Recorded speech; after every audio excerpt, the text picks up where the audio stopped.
Welcome one, welcome all. This is the Bulls of Ball Street. My name is Wells Forney, and today I'm going to be joined by Jackson and Grant as we discuss the PGA Championship at Quail Hollow and the various factors that you need to focus on. We're going to put together a little lineup, or at least kind of use it as a discussion piece in order to find our favorite golfers for this particular tournament. So, with that said, we're going to go ahead and get on into it here. All right. First question I think I want to ask you on this, Wells, because we were talking about it a little bit. Seems like Bryson DeChambeau is a really popular pick. Probably a lot of that due to the nature of Quail Hollow, it being, an advantage to be long off the tee there, particularly. Soft course conditions. What do you think about the Bryson stance? I mean, I think what you're going to find is that people are just going to look at these three. Obviously, you can't, if you were to build a lineup, you can't do it with these three. But they're just going to be obsessed with them, and for very good reason. Bryson's got good course history here. You saw how he's done at the Masters. Like, he's just the only live golfer that you can really have a lot of confidence in outside of maybe like Patrick Reed, who's done really well as of recent, especially on these type of courses. Rory, we'll get into him, but like I think Bryson is more than fine to take a chance on. The thing that I don't like about it is that he's just getting so much steam, and that's not necessarily a bad thing because we're talking about closing line value here. He was around like 16-1, if not more, when we had the Masters, and obviously you would love to have one of those tickets right now. Like that's cruising. But I don't know. It's kind of one of those things where you just kind of have to sit there. I've heard nothing but sharp people say that like Bryson, this is like the perfect spot to take him.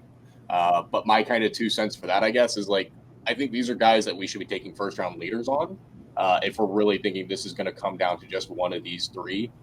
Because realistically, if one of these starts to separate on Thursday, like their odds are going to come down 2-1, 1.5, something like that, and the field's just going to be away from it.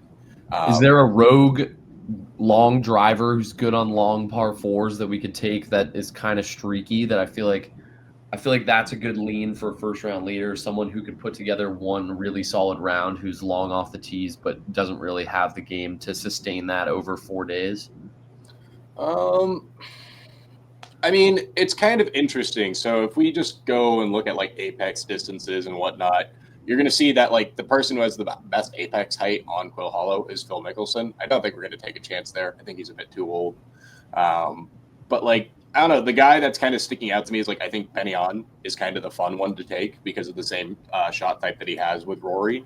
And the fact that it's just like, he could be a random one. I kind of want to take a shot on Max Homa.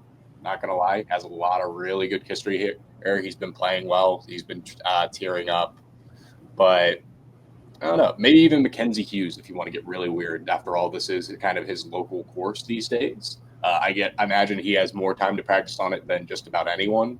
So that would kind of be where I'd be a little bit more interested there. But there's probably some sharper plays. Who are you guys looking at for potential first-round leaders on this?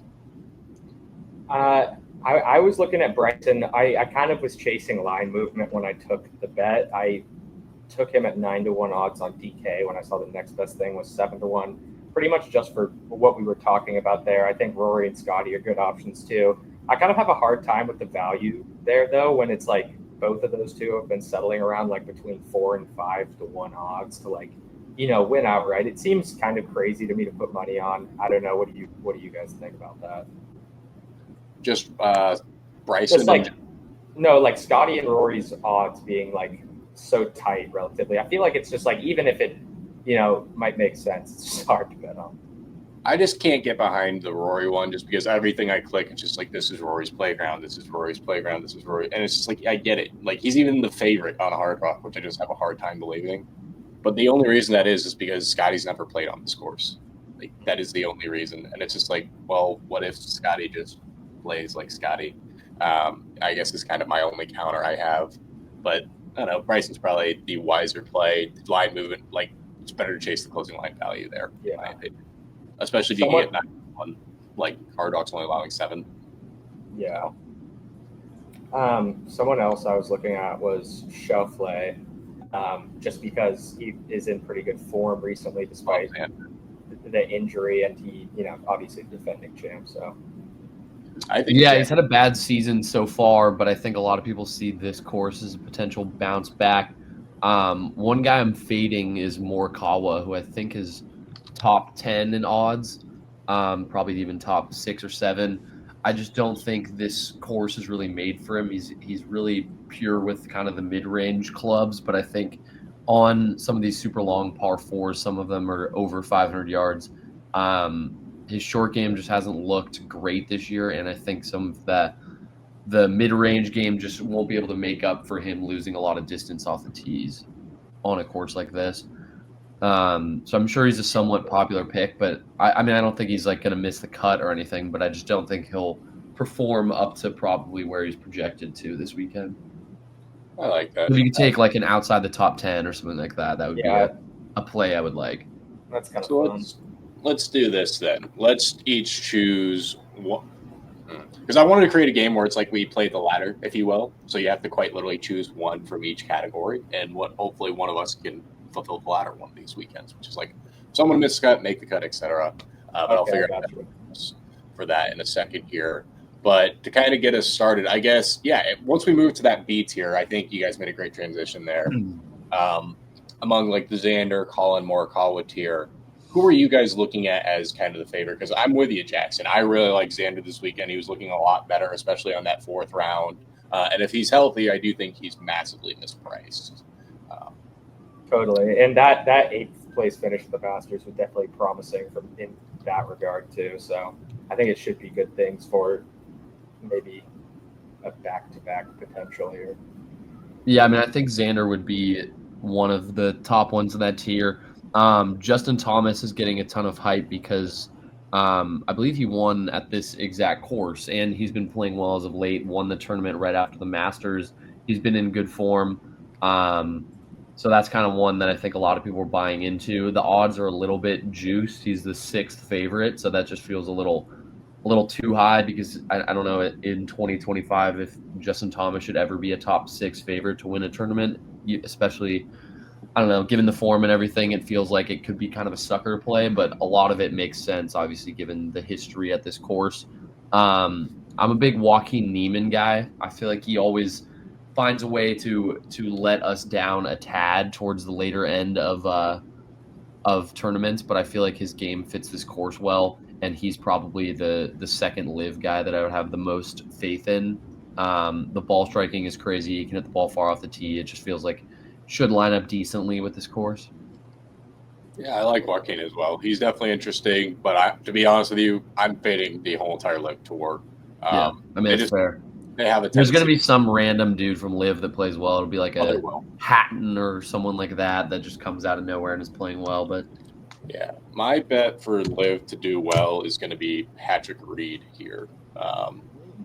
He's been kind of doing well form-wise, finished 3rd at the Masters, and then he's done pretty well at Quill Hollow. He got 2nd in 2017, and then a couple other nice finishes here. But I wouldn't be surprised if he steams up the board a little. Trying to think, where should we take this conversation next regarding these golfers? I mean, we can check out the top 20-ish range. Top 20-ish who we're taking D shots on. Yeah. Like one bet I was looking at that kind of also feeds into my, top 20 range prediction is top Canadian in Corey Connors, which is sitting, I think, around 1.6 to 1 right now. And yeah, I think this could be a good one for him. In 2023, he was 12th on this course. Putting is kind of been an issue for him, but I mean, he's one of those streaky guys where if the putting is on, I think he could have a really, really nice performance here. Form is good. Multiple top 25 finishes on the season, so I think it could be a fun one. And I think top Canadian is a really sharp bet. Top Canadian? Yeah, dude, plus 160 for that, not bad. Yeah, that's great. I got that at plus 210 on here. I'm not gonna lie. I might have to. That's fire, dude. I like it. All right. I like Max Homa a lot. I feel like this could be a course where he could have some blow up potential. He's obviously known Augusta well enough in the past, and that's why he's played well there the past 2 years. He had his best finish in years at Augusta just about a month ago now. this course feels like there's a lot of blow up potential and ways to just kind of get yourself off your game if you hit a ball too far to the left or right on many of these holes. They're pretty narrow. It feels like it's not super forgiving. And then I don't know if I see Max locking in like I did at the Masters. So it's pretty much 50-50 for him to make or miss the cut right now. I would probably lean miss with that one right now. As far as like top 20s and top 40s and things like that, I like a Minwoo Lee top 40 finish. That's pretty much even right now. It's plus 100. I think it should be closer to actual even. I just like the way he's kind of been trending as of late. Wasn't super impressed with the Masters, but outside of that, I think this is a course with a little bit less hype and everything. Like as a younger player, obviously the older guys have an advantage at the Masters because they've played that course so many more times. This feels like a course that's more just similar to your average tour golf course. Obviously, it's a bit harder and everything, but closer to being on par with that. So I like his game trending upwards into this weekend. All right. So with that said, let's kind of start the ladder challenge. If you're not familiar with what the ladder challenge is, we're going to choose one player from each category that we have decided here that you will see on the screen. In which case, yeah, we're going to try to complete the ladder. So to start the ladder off, we're going to go with top senior. So who you think is going to be the top senior in the field. So just in case you don't have it immediately in your face, just get yourself a second to go ahead and pull top senior on the screen. But we got Phil Mickelson at plus 150, then Richard Bland, Harrington, Sean, Michelle, and Bob Sowards. I'm not expecting a lot of us to be super familiar with the theoretical current presence of them. We'll just rock Phil. Yeah, let's just rock Phil. That's where I'm at. Are you on that? I'll do the same, yeah. All right, sounds good. So the first rung of the ladder, we're on to Phil Mickelson. So top lefty now. Are we going to get a bit different from market here, or are we going to rock with Akshay Bhatia, Robert McIntyre? Where are we going? Bhatia has been super impressive in these major tournaments. I've always kind of felt like fading him just because he's so young and new to this, but it feels like he starts out every tournament hot. Like he'll get through the first 2 days. He'll be decently under par. He'll make the cut. He probably has a tough day in him, so it's just a matter of whether you can survive that. I know his Saturday at the Masters was horrendous. So there will be a day when you're going to be regretting the pick, but I feel like he's probably a guy to start it off and throw his hat in the ring for this rung of the ladder. Wait, where are you guys finding these odds for like lefty and senior?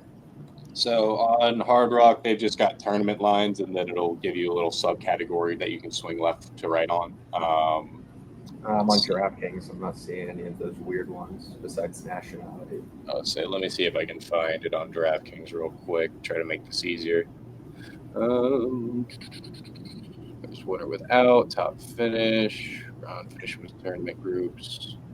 Yeah, so go to tournament groups, and you're gonna find some of them there. It's on ours, Jackson, too. Okay, I think. Oh wait, no, it's just grouping. Oh, these are just the literal groups, like Group A, B, C. And then swipe right, and there's like top live, top past champion. Oh, top right. Senior. Gotcha. I think Brian Harmon is a sneaky one. I feel like he's kind of just Mr. Consistent. I don't know if he's really going to have the distance to like really test out this course and like really put a strong effort in, but he's not going to have blow up holes. He's not going to like freak out. He's not going to melt down. Like he's just kind of level headed. It feels like a spot where he could just kind of fly under the radar, and you're looking up on Sunday and he's in like 12th, and that's top lefty, and there you go.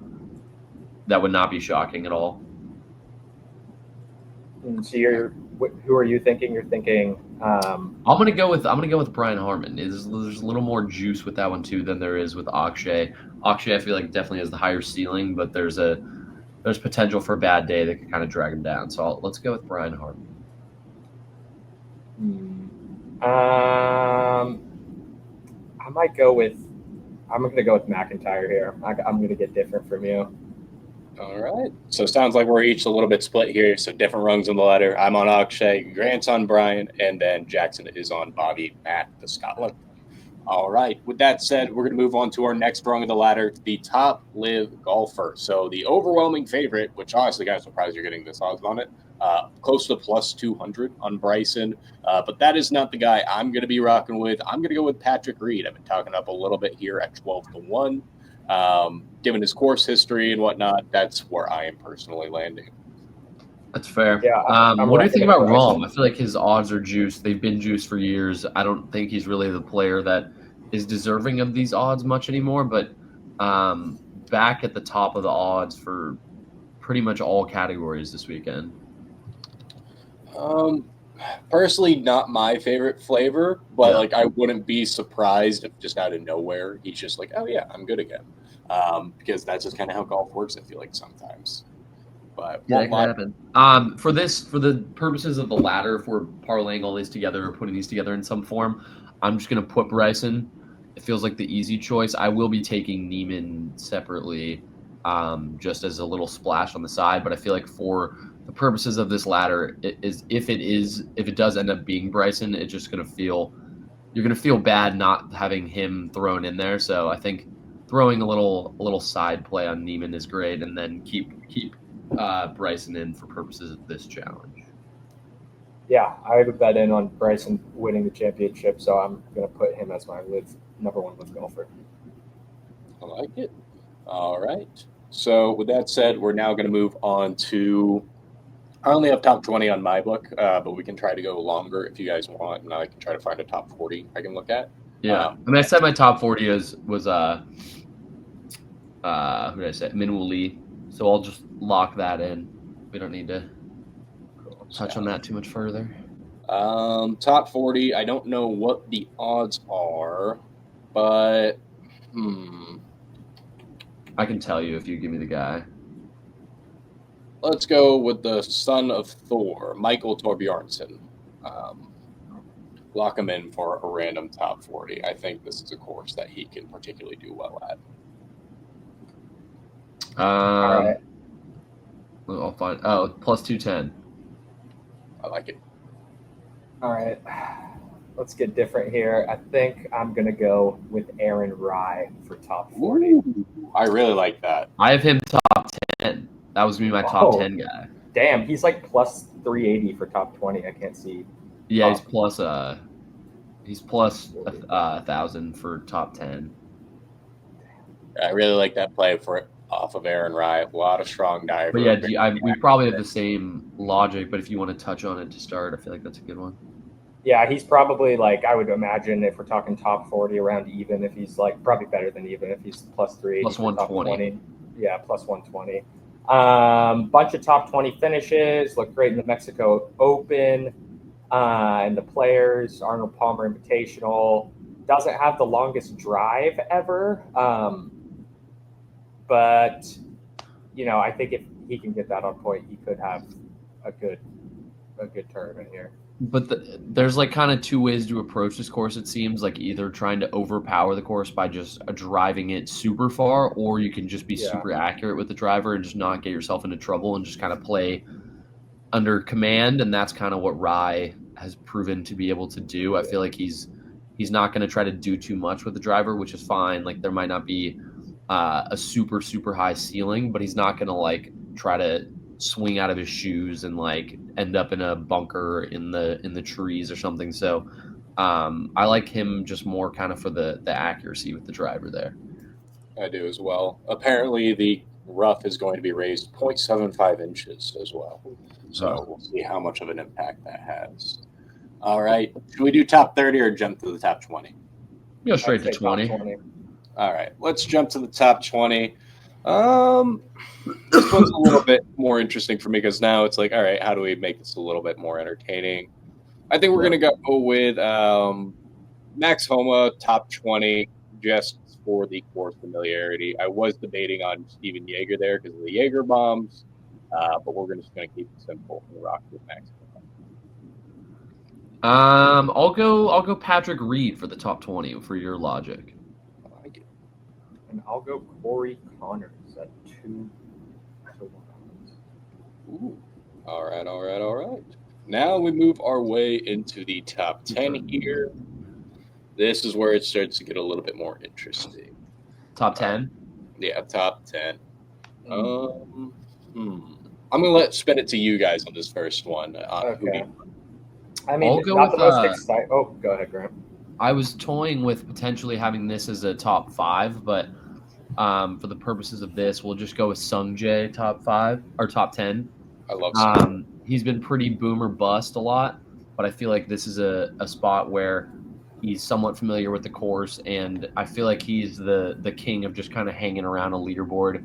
Won't really be shown on TV too much. His shots might get ignored, but you'll look up on Sunday and he'll be sitting at like 8th, probably with no chance to actually win the tournament, but he'll just be chilling there.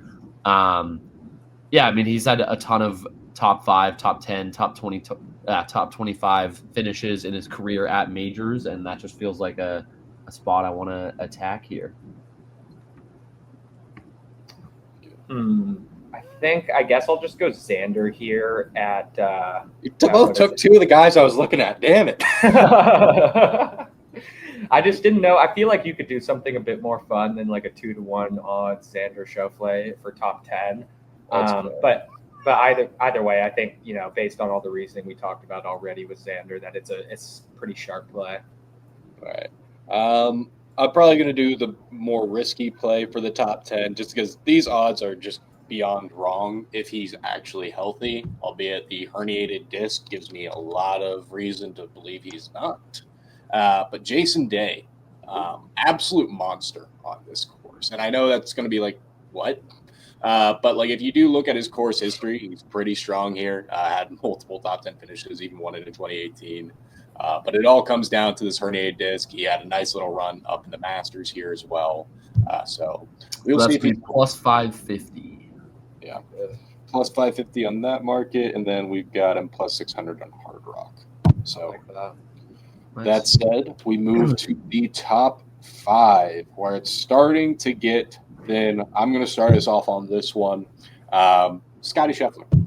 I think it's the safest play you could probably have. Like when you look at like just anything about this guy, it just screams consistency. He doesn't actually fall off in any like. Just look at this course history. No matter where he goes, he's top 5 basically. So yeah, that's where I'm swinging on this one. But again, keep in mind, does not have any technical course history here. But where are you guys at for the top 5? I like Scheffler as well. I feel like that's a nice, calm way to just kind of lay up into the winner of the tournament. Outside of him, potentially Oberg. I don't know that I can ever bring myself to get back to taking anything with Oberg after his collapse at the Masters. I think he dropped a 9 on hole 18, and that kind of flew him down the leaderboards there. As far as other long shot dudes, I mean, you could throw Sung Jae in here instead, I guess, but I'll just rock with Scheffler as well, just to kind of have a easier layup into the winner here, not get too crazy. I would say Justin Thomas would be a fun one here if the odds weren't so juiced, like if it were odds that you were expecting and not 4-1. So not him. I guess I'll go Bryson at 2.2 to 1. Thinks that's sharp. Think it's probably just as sharp as him winning outright. I like it. I don't know. I don't mind that Justin Thomas market, honestly, with how he's been playing. And really? I'm not sure if he's from this area, but he could be. But I like it. All right, now on to the main course here. Not the final rung of the ladder, believe it or not. We have a few more of those. So who are you picking to win? So we're going to do this 2 ways. We're going to pick from the big 3, just because I think that's one of the easier ways to do it. And then choose one guy outside of the big 3 that you like to win. So for me, I'm rocking with Scheffler as my guy out of the big 3. And then the guy outside of the big 3 I'm taking to win, Hideki Matsuyama. When he is on, he is the best player in the world. There's no doubt in my mind. That said, Jackson, Grant, who do you guys like? Top 3, I'm going to go with Bryson. I mean, I bet said that enough. Don't want to beat a dead horse there. I guess outside of that,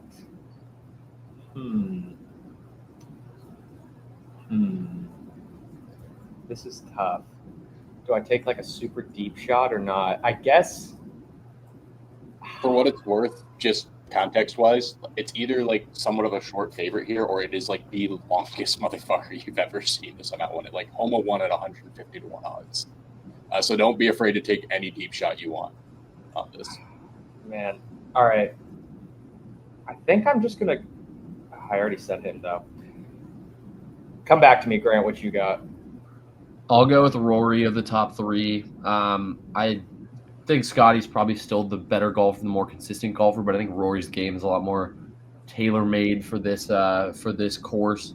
Long off the tee is obviously can make up a ton of shots. Does have a blow up in him, but I think he's probably got the monkey off his back a tad after after exercising some of those demons at the Masters. I feel like he's not going to be as nervous. This tournament doesn't really, I mean, it matters, but it's not going to matter the same to him in his head. So I think he's kind of gotten the big one off his back, and now he can kind of just lock in and play his game. And I feel like his ceiling is as high as anyone's. He's able to make up a ton of strokes on a course like this when most guys are struggling with the distance.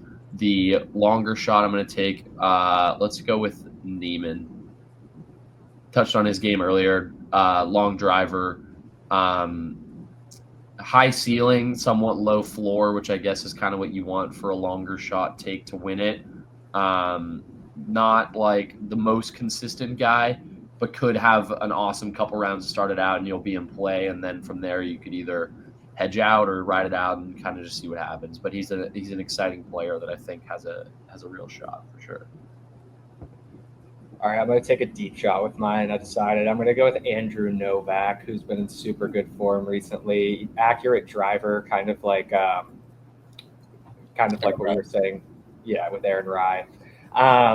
Also has looked good, looked great at RBC Heritage. I think he placed second in that one. Multiple top 5 finishes recently this year.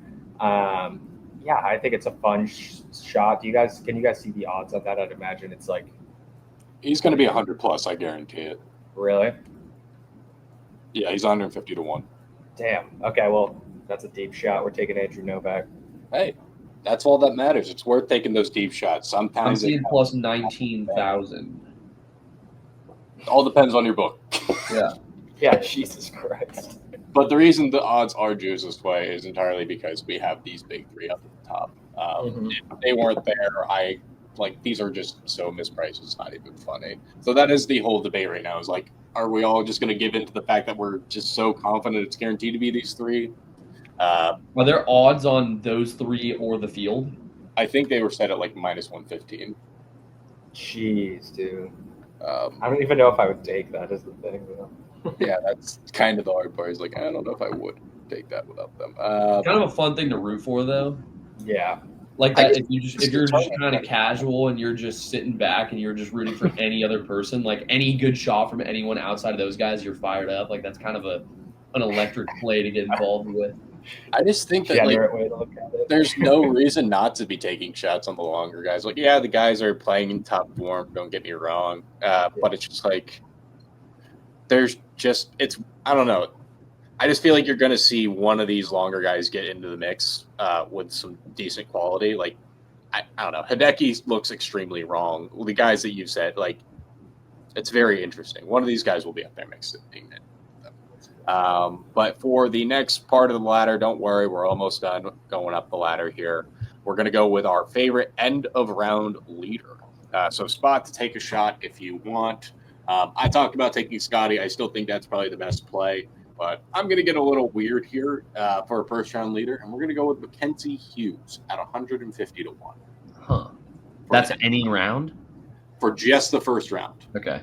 So you're expecting this guy to go out and get on a heater. So for what it's worth, Mackenzie Hughes, I'm pretty confident has been living in Charlotte since 2022, is what I found. So that's kind of my logic. He's been playing on this course for a while. I want to say Webb Simpson and Justin Thomas also live in the same neighborhood as him. So perhaps JT could be a fun sprinkle at 30 to 1. But I will let one of you guys take that rather than me. Let's go with Akshay. Ooh, I like a real it. Stab. I touched on his kind of variability earlier. Has a crazy potential to go really far under and around and then kind of blow up and bring himself back to the pack. But if you can just get hot and take him to play well in that first round, then you're golden. Yeah, I think we're getting a really good deal on Bryson DeChambeau for first round leader. I hate to keep saying Bryson, but if you're going to be taking him to win, you might as well be taking him as first round leader as well at these odds. I figure I definitely could see him coming out hot, like producing a large lead by the end of the first day. So not bad, especially considering you're getting 16-1 for Scotty and Rory. Yeah. I like it a lot. JT too was one I was thinking about shouting out to though. Wells. JT is definitely an interesting one. I'm trying to think what one should I do for the final pit of the ladder, but all right, this is what we'll do. Final rung of the ladder here is, well, technically I'd like to do 2, but I'm not going to force you guys to do end of round 1 3 balls because I think that's just going to be like chaos. Appreciate it. Instead, I will give you guys my theoretical lock at the end of this for that. But all right, what you're going to do for the final rung of the ladder, we're going to each pick a nationality and who we think will be the winner of that nationality. I know Jackson was very confident in his Canadian one. So I'll just lock that in. I'll lock in Corey Connors. Like it. All right, Corey Connors for top Canadian is the last rung of the ladder for Jackson. Nationality props. All right. Let's see. Aaron Rye, we talked about, that could be a good one for English. I like him more than the other guys that are higher odds than him. I mean, he's the 4th favorite at plus 700. That feels like a good shout. Once you're getting into everything else, it feels like there's kind of a clear favorite. There's not as deep of a pool. Like if you're looking in the Irish category, it's obviously Rory's a huge favorite. Let's check out Asian real quick. That could be Matsuyama for you, I assume. Sung Jae is in there. We touched on him. No need to kind of beat a dead horse there. Nordic is fun. Let's take a stab on Hovland as well. Ooh, that's that. I like this. All right. Yeah, I'm not going to lie. That's where I was going to look, was the Scandinavian area. I was going to get a little bit weird here. I'm not going to lie to you. Valimaki. I love Valimaki, but I think my category is a little bit different because it says top Scandinavian. So who I'm rocking with here is going to be Rasmus Højgaard, one of the twins, but this one specifically has a lot of driving distance and power, and I think sets up. He's 900 on here. Is that what you're seeing? I got him at plus 550 on top Scandinavian, so that might be why it's different. Who's not? Is Ludwig in there and Hovland? So I've got Ludwig, Hovland, Højgaard, then his brother, then Niergaard, Torbjorn Olesen, Norgard Moller, who also is a very kind of fun point per dollar play if you're looking for someone cheap to take long shots on. I want to say he's coming off of a win. And then Alexander Noren, who I just haven't been impressed with. I think you should get involved in our book then, because that's the same pool, and Højgaard is 900 on here. Yeah. I would be slamming that then because it's at 5.5 to 1 on this book. So that is I would highly encourage a 9 to 1 buy. Continental European, you can get Hovland at 750 too. It's a similar group. You just have to dodge Straka and Rom as well. I feel like a lot of people are really high on Straka going into the Masters. Is there some of that same sentiment now or no? I think he's going to be good. I think there's a very real world he becomes top 5, and if you look at what an optimizer is doing for DFS purposes, what you're going to see is that they're just slamming Straka in everywhere. Yeah, they that's love it. 900 for top continental European, which is a lot of those Scandinavian dudes plus Rom and Straka, obviously. Let's see. That could be worth a shout. Okay, yeah, he's at 8 to 1 on here. I like him. My sweet Sammy Valimaki at 20 to 1. Jason Day 3 to 1 best Oceania. I like that a lot. My only concern with Day is it's just such a question of is he healthy or not. But if you wanted to get really weird, I think a really fun golfer to take in this tournament because of his relationship with Torbjornsson is Carl Phillips out of Australia. I don't know. I think he's going to be a star. Wait, is your Thor guy not in? Is he not Nordic? I don't know what he technically is, I guess, because they don't have him underneath the Nordic area. So I'm like, He's all got to right. be. With a name like Torbjornsen, you would Yeah. think so at least. But He's apparently, in Oh, he's American. continental Europe. Oh, he's American. That's what he's listed as. He's born in Cleveland, Ohio. So LeBron Wait, era. are we talking about Thorbjorn Olsen? No, that's slightly Michael different. Michael Oh. Thorbjornsen. Well, that said, Oh, I did he's say plus 11,000 for the top American.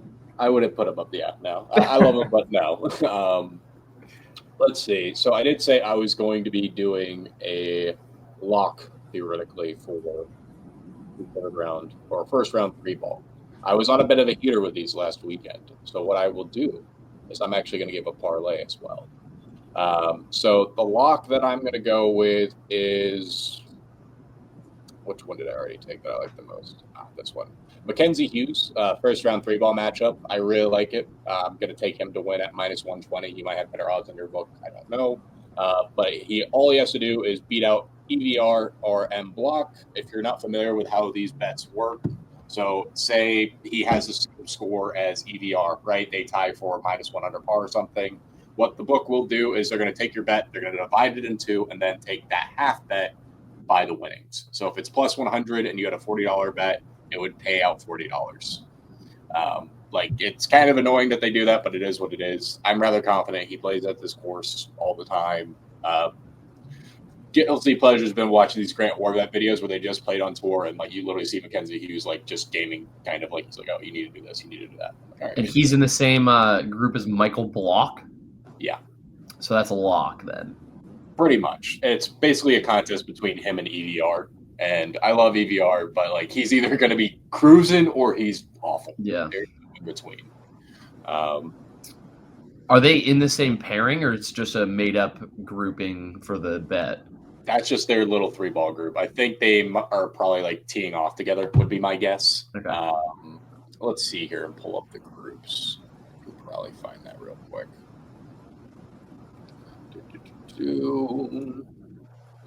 Might just be on ESPN. Let's see.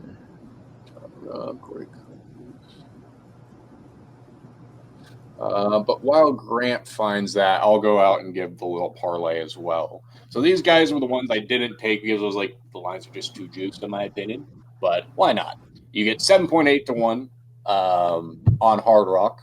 And I like taking 3-ball winners. I think they're more fun, especially since like a tie doesn't mean a loss. It's essentially a push.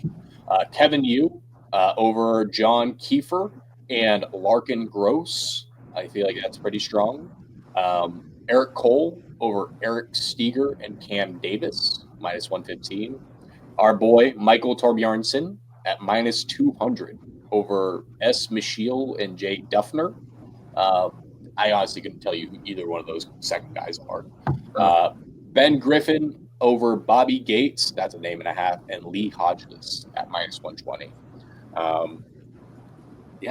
That's your little parlay for the day at the end there.